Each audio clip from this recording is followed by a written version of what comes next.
अब भाई इससे ज्यादा महंगाई क्या, इससे गंदा दौर मैंने नहीं देखा यार अपनी पूरी जिंदगी में। ऐसा तमाशबीन दौर आ गया है, झूठ बोलता है सियासतदान, और सियासतदान को तो झूठा होना ही नहीं चाहिए।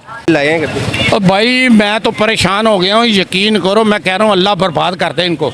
मैं तुम्हें बताऊँ, हमारा तो इज्जत बचानी मुश्किल हो गई, अल्लाह की कसम इज्जत बचानी मुश्किल हो गई है, क्योंकि बिल कारोबार टकेगा नहीं है। कुछ चीज़ बेचें तो इधर ये सिटी है, सिटी में अब कारोबार। महंगाई तो इतनी हो गई है कि अब गरीब बनने शुरू हो गए हैं। अच्छा, हाँ जी, इतनी महंगाई हो गई है कि 3 टाइम की जो रोटी खाते थे वो अब 2 टाइम पे आ गए हैं। ये हालात हो गए हैं। कैंप लगाए हुए जगह जगह पे, सफाई करवा रही हूँ, ये करवा रही हूँ, कोई सफाई नहीं हो रही। हमारे इलाके में आके चेक करें, हमारा इलाका पता कौन सा है? नवाज शरीफ का ससुर हमारे घर के सामने रहता था, मिस्री शाह, डॉक्टर हफीज़। हाँ जी, और हमारे घर के साथ बिल्कुल स्कूल है, वहाँ बेगम कुलसूम पढ़ी हुई है। अच्छा, वहाँ पे पढ़ती रही है। तो इन्होंने उस इलाके का कुछ नहीं सोचा, बेड़ा गर्क हुआ उस इलाके का। जब बारिश होती है 2-2 फुट 2.5 फुट पानी खड़ा हो जाता है। वहाँ पे पानी खड़ा हो जाता हाँ जी, खड़ा हो जाता है। हालांकि इतने बड़े पाइप भी डाले हुए हैं, लेकिन फिर भी इंतजाम कोई नहीं है। आप एक वक्त रोज खाना नहीं खा सकते, और गरीब आदमी जो है वो तो बेचारा 2-3 टाइम की बजाय 1 टाइम पे आ गया है, 2 टाइम पे आ गया है। तो अगर इन लोगों ने ना कुछ किया तो ये तो बेचारे भूखे हाथों मर जाएंगे। नाजरीन, मैं हूँ मोहम्मद ज़ुबैर, अवाम की आवाज़। नाजरीन, हम आज बात कर रहे हैं महंगाई पे, और हमारे इस वक्त मैं नारकली में मौजूद हूँ। यहाँ पे हर बंदा जो है ना वो मुतासर है, चाहे वो बिजली का बिल देना हो, पेट्रोल डालना हो, शेख खरदोनोश की चीज़ें ख़रीदनी हो। मार्केट में बिल्कुल ये कह रहे हैं कि बुज़ुर्ग कह रहे हैं कि बिल्कुल काम नहीं है, और यहाँ पे कोई गाहक नहीं होता। हम बहुत परेशान हैं। मेरी ज़िंदगी में इससे ज़्यादा इनका बिल कभी नहीं आया जो इस बार आया है, और ये कहते हैं कि हमें इज़्ज़त बचानी मुश्किल हो गई है आजकल के टाइम पे, क्योंकि इतनी ज़्यादा महंगाई है। अगर देखा जाए कि हुक्मरानों को उनके सर पे झूम ही नहीं रेंगती है, अगर वो उनको पता भी हो कि गरीब आवाम इस वक्त पिस रहा है, मगर उनके कोई बड़ा इकदाम नहीं है कि आवाम को रिलीफ दिया जाए, आवाम को सब्सिडी दी जाए, आवाम की बिजली के बिलों में कमी की जाए।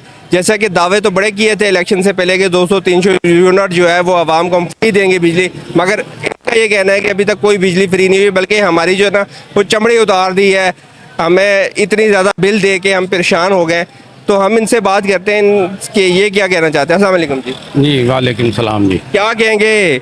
ओ भाई, हमने क्या कहना है, हम तो कहने जोगे रहे नहीं। हम तो अपनी इज़्ज़त बचा के, अगर अल्लाह पाक हमारी इज़्ज़त बचा दे तो हम इस जितनी देर ज़िंदगी है वो ज़िंदगी गुजार लेना इस मुल्क में इज़्ज़त के साथ, तो मैं समझता हूँ अल्हम्दुलिल्लाह अच्छा हो जाएगा। पर ये जो हुक्मरान है ये ज़िंदगी नहीं गुजारने दे। आपकी ज़िंदगी के कितने साल गुजर गए हैं? मेरी इस वक्त 59 साल उम्र है जी। आपकी ज़िंदगी में कभी इससे ज़्यादा महंगाई देखी है? इससे अब भाई, इससे ज़्यादा महंगाई क्या, इससे गंदा दौर मैंने नहीं देखा यार अपनी पूरी जिंदगी में। ऐसा तमाशबीन दौर आ गया है, झूठ बोलता है सियासतदान, और सियासतदान को तो झूठा होना ही नहीं चाहिए।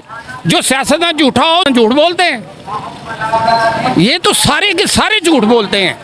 देखो, जो हार भी गए हैं वो भी झूठ बोल रहे हैं, जो जीत भी गए हैं वो भी झूठ बोल रहे हैं। इस मुल्क का महफूज कोई नहीं है। इस मुल्क को मैं बताऊँ, मोहम्मद आबिद हुसैन। अब साहब, महंगाई तो बढ़ रही है। मरीम नवाज साहिबा ने तो बड़े इकदाम करने थे, नहीं कर पाई। महंगाई, बिजली का बिल आप देख लें, कितना आया बिल? देखें, ये बिल आया है इस वक्त मुझे आया है सर 18,000 रुपये का बिल आया घर का। अच्छा, ठीक है ना। तो शॉप का बिल तो इस वक्त काबिल बर्दाश्त ही नहीं है, ठीक है ना, कमर्शियल बिल जो है। तो ये जो आप बात कर रहे हैं ना सियासतदानों की, ये पाकिस्तानी जो सियासतदान है ना, ये अवाम के मुहाफ़िज़ नहीं है। ये तो गैर मुल्की जो इसको चला रहे हैं ना पाकिस्तान को, उनके मुहाफ़िज़ हैं ये। अच्छा, ये अवाम के मुहाफ़िज़ नहीं है। आप लोग इंटरव्यू तो ज़रूर लेके जाते हैं, पर उनके लिए कोई असर नहीं होता, क्योंकि यहाँ की अवाम भी पढ़े लिखे लोग, अनपढ़ लोग एक जैसे ही हैं। उनको पता ही नहीं है, जाहल लोग हमारे ऊपर हुकूमत कर रहे हैं, तो हम उनके पीछे जोड़ने लगे हुए हैं। जो उनको चलाने वाले हैं वो चला रहे हैं। आज तक किसी सियासतदान ने किसी सरकारी महकमे ने आवाम को रिलीफ नहीं दिया।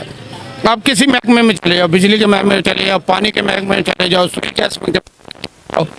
किसी सिटी गवर्नमेंट के महकमे में चले जाओ, कोई काम लेने के लिए आपको रिलीफ आवाम को कोई नहीं देगा। ये सब सियासतदान झूठ बोलते हैं। जो दावे किए थे 200 यूनिट फ्री दे देंगे, मरीम नवाज साहिबा तो कह रही है मैंने आपको अपने कदमों में खड़ा कर दिया है, बड़े काम किए हैं। ये बेईमान लोग हैं। ये सारी सियासतदान जितने भी हैं ना इस वक्त मौजूदा, ये सब के सब बेईमान हैं। इनकी नस्लें आ रही हैं, इनकी टोटल नस्लें आ रही हैं, नस्ल दर नस्ल। ये कोई एमपीए से एमएनए आ गया, उससे वजीर बन गया, वो हो गया, वो हो गया।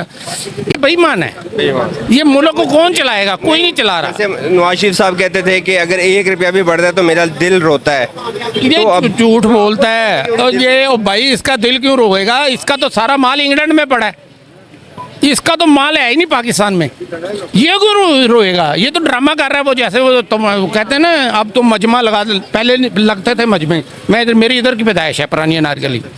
पहले इधर वो मजमे वाले ना लगाते थे मजमा, तो वो तेल लगा के ना लोहे के कड़े में से निकलते थे, ड्रामा करते थे। नवाज शरीफ वो है। अच्छा। हाँ, ड्रामे की रहे हैं सारे। शहबाज शरीफ, नवाज शरीफ, ये जितने सियासतदान हैं। मरियम आ गई, अब इनकी बेटी आ गई, उसने तो अखीर ही कर दी है वो। ये अब मरियम नवाज साहिबा के तो दावे थे, जैसे कि शहबाज शरीफ साहब भी कह रहे हैं हम कोशिश कर रहे हैं महंगाई को कंट्रोल करें। मुल्क में जो है वो इस वक्त बहुत ज़्यादा मतलब कि महंगाई है, गरीब आवाम तो पिस के रह गया है। जिसके 10 हज़ार कमाने वाला है या 20 हज़ार कमाने वाला है, उसके 40 हज़ार बिल आया है। मैं आपको एक बात बताऊं, ये कोशिश तो 36 साल से कर रहे हैं। को आज ये नई बात नहीं है। इनका बाप भी कर रहा था, मरियम का बाप भी कर रहा था, उसका चाचा भी कर रहा था, मियाँ शरीफ भी कर रहा था, सारे कर रहे थे कोशिशें। ये कोशिश तक की रहेगी, क़यामत भी आ जाएगी, ये कोशिश ही रहनी है, ये कोशिश ही रहेगी बस सिर्फ। आपको नहीं लगता मरियम नवाज साहिबा को बड़े इकदाम करेगी मुल्क के लिए और रिलीफ देगी जो इस वक्त गुर्बत में आवाम फिस गई है? वो तो एक मेरे बुजुर्ग से बात कर रहा था, वो तो मुझे इज्जत बचानी मुश्किल होगी, इतनी ज़्यादा महंगाई होगी। बात ये है कि इसका बाप इसे चला रहा है, उसको इन चीज़ों का नहीं पता किसी का भी। उसके पास तजर्बा ही नहीं है, उसके पास वो चीज़ ही नहीं है उसके, तो वो कैसे करेगी? वो कर ही नहीं सकती। अच्छा, वो उसके बस की बात ही नहीं है। अच्छा, हाँ, तो आप क्या कहेंगे अगर ये महंगाई इसी तरह कायम रही तो 40 हज़ार रुपया कमाने वाला है उसका क्या हाल होगा? आप खुद अंदाज़ा लगवा लेना।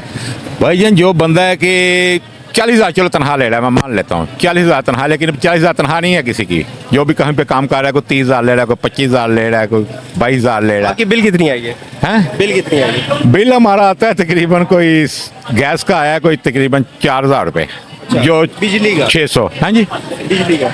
बिजली का जो बिल है ना, बिजली का बिल हमारा आता है कोई 17,000, 16,000, 40,000, इस बार कितना आया? 45,000। इस बार आया कोई 45,000 रुपया। जिंदगी में इससे पहले कभी इतने ज़्यादा बिल आए? सवाल ही नहीं पैदा था, कभी देखा नहीं था, ये कभी भी नहीं आया जिंदगी में। क्यों इस बार क्यों आ गया? हर तीसरे दिन तो बिजली बढ़ा देते। ये कैसे आ? अपने ससुर के घर के ऊपर पतंगबाजी करने के लिए आता था जब ये वजीर खजाना था। अच्छा, हाँ, पतंगबाजी करता था बड़े शौक से। आप देखते हैं? हाँ, मैं देखता था, मेरे पास ही गाड़ा है उधर। अच्छा, मैं देखता होता था, पतंगबाजी करता था, गुड्डियाँ उड़ानियाँ। इसके साले दो थे, एक आसिफ था, एक लतीफ़ था, वो भी दोनों साथ होते थे। तो पतंगबाजी कर रहे हैं ऊपर। नवाज शरीफ साहब पतंग करते हाँ हैं? जी, पतंगबाजी। उसके बेटे भी दोनों साथ होते थे, हुसैन नवाज, हसन नवाज, सब वो भी साथ थे इसके। सही सही। हाँ। तो आपके मतलब कि आपका बचपन साथ गुजरा है? हाँ भाईजान, ये अयाश लोग हैं, इनको सिर्फ अपने आप से मतलब है, इनको आवाम से कोई मतलब नहीं है। ये सिर्फ चक्कर हैं, लोगों को ये चक्कर देते हैं, हम ऐसे कर देंगे, हमने ये कर दिया, हमने साइन करके फलाना कानून बना। कोई कानून नहीं है इस मुल्क में, सब झूठ है। हाँ, आप क्या कहेंगे किस सलाहियत है उसके अंदर? सलाहियत है उसके अंदर के वो बेईमान नहीं है। सबसे बड़ी बात ये है, उसको पैसे की लालच नहीं है, उसको बाहर के मुल्क में प्रॉपर्टियां बनाने की लालच नहीं है। अगर अपने आप तक लालच है तो खाने पीने की लालच ही है ना, यही है ना कि खाओ पियो अच्छी जिंदगी गुजारो बस। उसके कौन से बाहर उसने पैसा बनाया है, या बाहर बिल्डिंगें बनाई हैं, या बाहर जाके उन्होंने सारा पैसा